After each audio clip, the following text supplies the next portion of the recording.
Andrew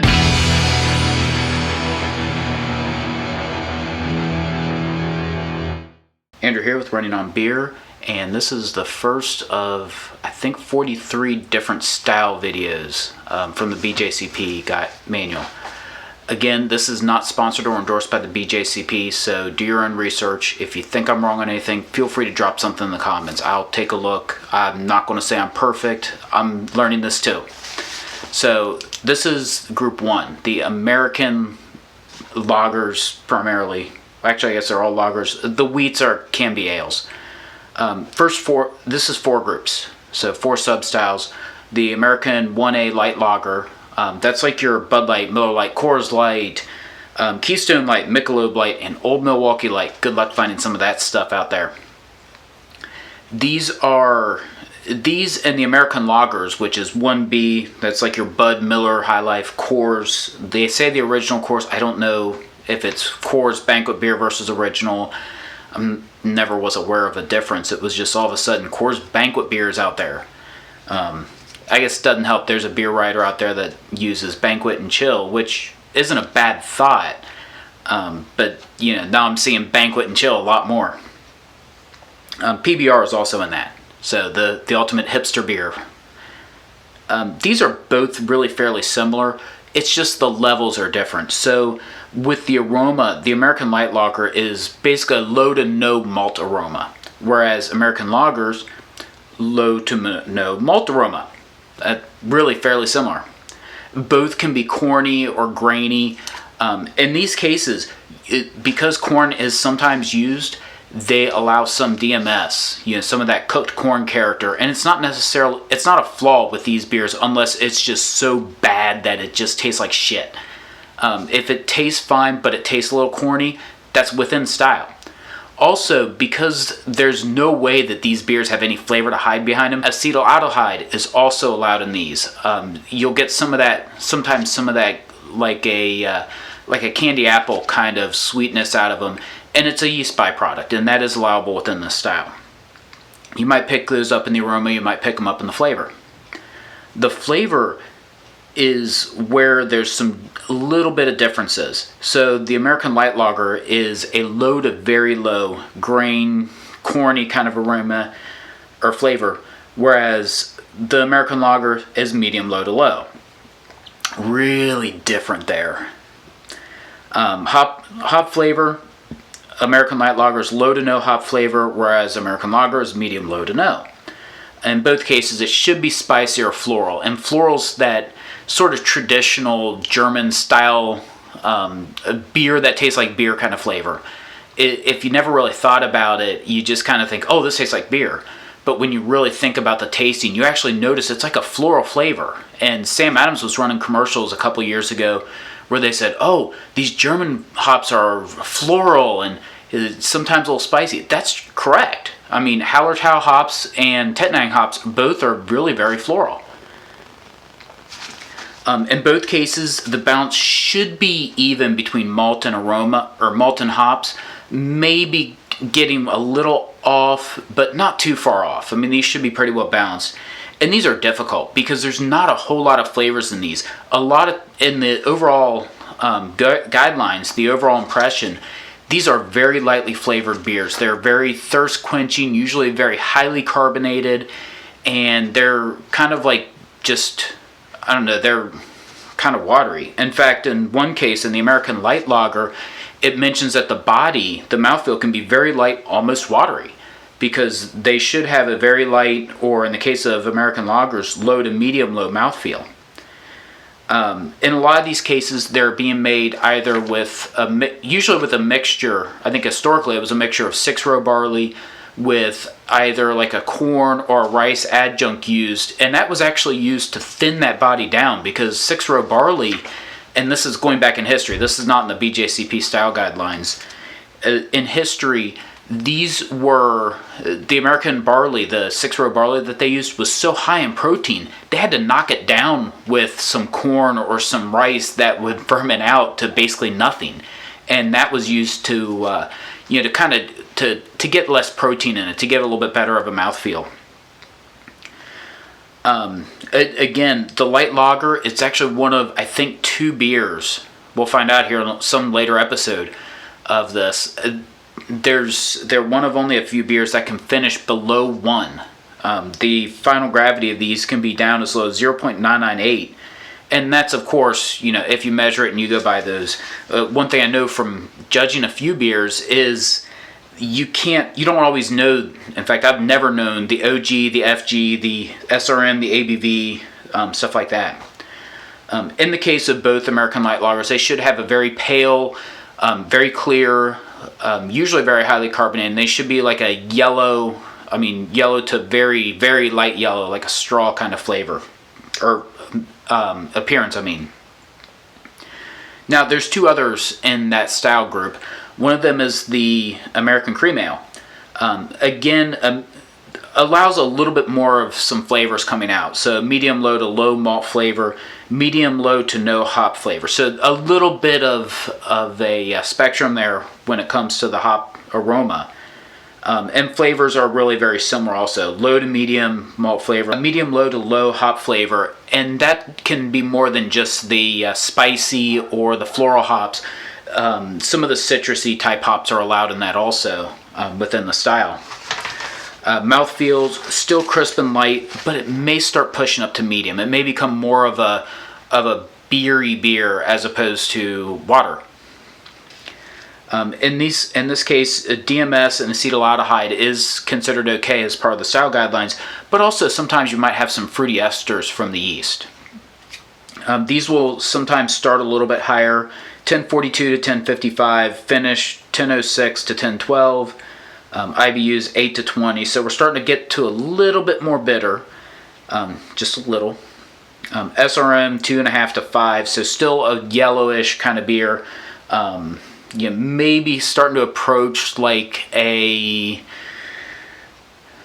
light tan, not really a tan, maybe like a slight amberish sort of, but yeah, still really very yellow.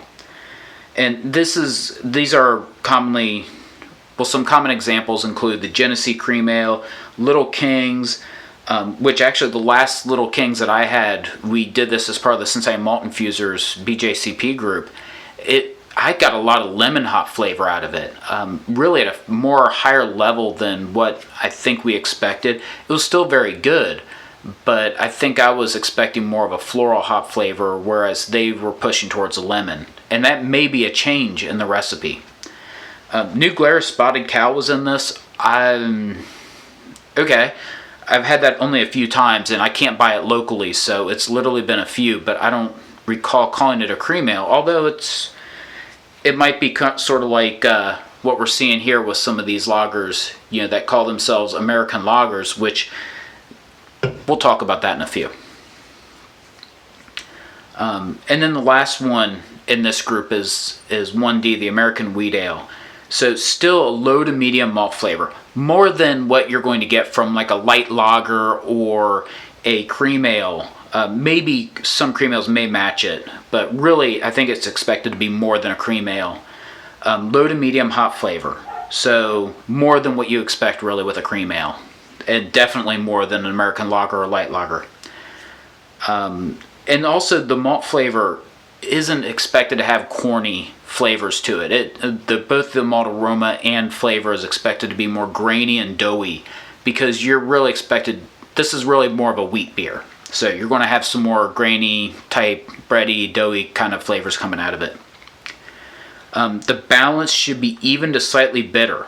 So we're getting away from the very neutral kind of beers that you have in the first 3 subcategories of this group. And sometimes you get a slight creaminess of these, because that wheat malt that comes out in these sometimes will give it a kind of a creamy mouthfeel. Esters are okay with this, of course, because they're wheat ales, but no clove phenols, which is kind of shocking because some of these are actually being made with German yeast. Maybe. I shouldn't say, I don't know that specifically, but some of them seem like they would be. OG and FG 1040 to 1055, finishing down to 1008 to 1013. A little bit more IBUs, 15 to 30. So more IBUs than the top end of an American light lager, and really expected to be more than what you get in the other three of these subcategories. And this is more like your Bell's Oberon, Boulevard's Unfiltered Wheat, Goose Island's 312 Urban Wheat, and Widmer's Hefeweizen. And that's why I say some of these may use a German Hefeweizen yeast, because they might use a German Hefeweizen yeast, or might not. I'm not even sure I've had their wheat beer. So that's the first group. And because you can't do one of these without without drinking beer, this is an experiment I've wanted to do for a while. I have one of these things, a Miller Lite, supposedly like the brewer's beer. There's a lot of brewers, professional brewers, that talk really nicely about Miller Lite because it's neutral. And then I've got, this is one that we judged with the malt infusers, Founder's Solid Gold Lager.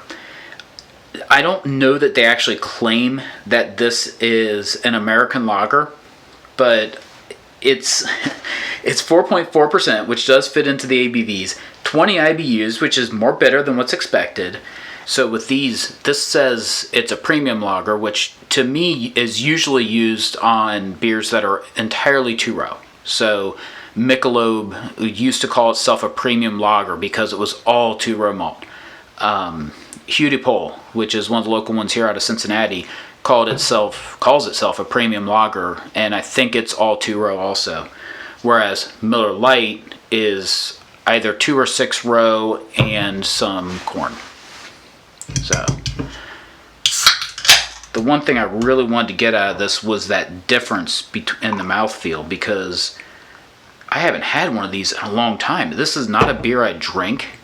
Alright, so after dealing with dirty glasses, let's see if I can get a pour of this that I actually want to show the glass on video. So I didn't pour this as, gosh, it's still a little on the dirty side.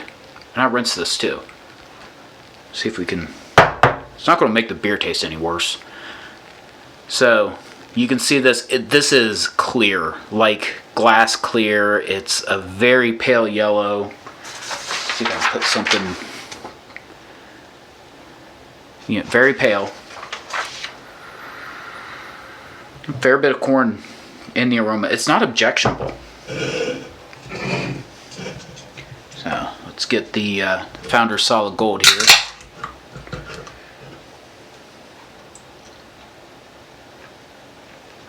In both of these cases, I am not pouring this very aggressively. Still clear, very clear.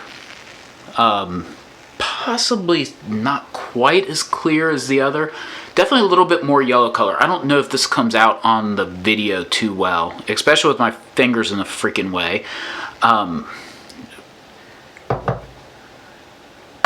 need to put the Miller Lite can over here just to remind myself which side's which. So yeah, fair bit of corn in the aroma. This is more of a bready aroma, but there's a lot more hops in this. This Founder's Solid Gold, obviously, we're talking about something that's probably in the single digits of IBUs versus one that's 20 IBUs, so of course they're going to be just a little different.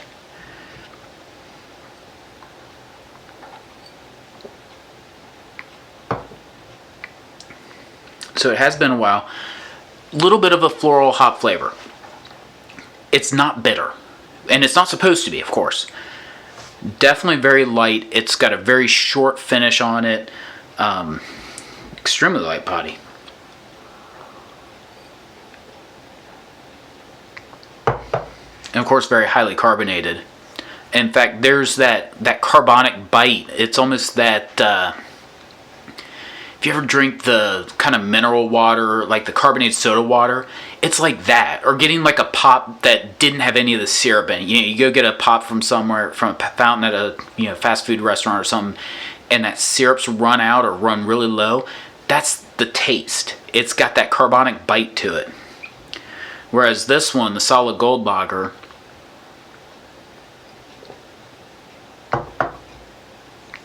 definitely more body to it. I mean, it's not as thin as the Miller Lite.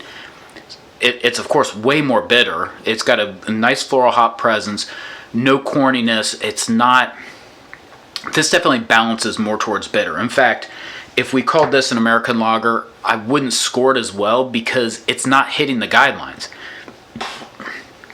Pardon me. The catch is, it's still a great beer. And this is one of those things I mentioned in the very first, that intro video. Sometimes you get these beers that, you know, they say, hey, this is a great beer, but you missed the style guidelines. This as a 1B is, and even if you try to push into 1C, which is really kind of a stretch, it's still a little too much of a craft beer. It's too close to maybe a pale ale, and which is probably the closest thing that you could call it. And I mean, it wouldn't score well as a pale ale either, partly because the mouthfeel and just the general flavor is really more lager-like. So you could almost pass this off as a Pilsner, because it has a lot of the qualities of a German Pilsner, whereas this is the defining corny American light lager.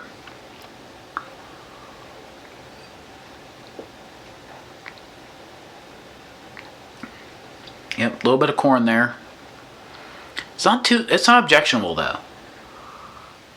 The last time I had a Bud Light, which has been many, many years, 8 years of homebrewing and, a few more than that being a craft beer drinker, means that the last time I had a Bud Light, it was probably free, probably the only thing I could get, or, maybe I paid for it, but it was the only thing I could get.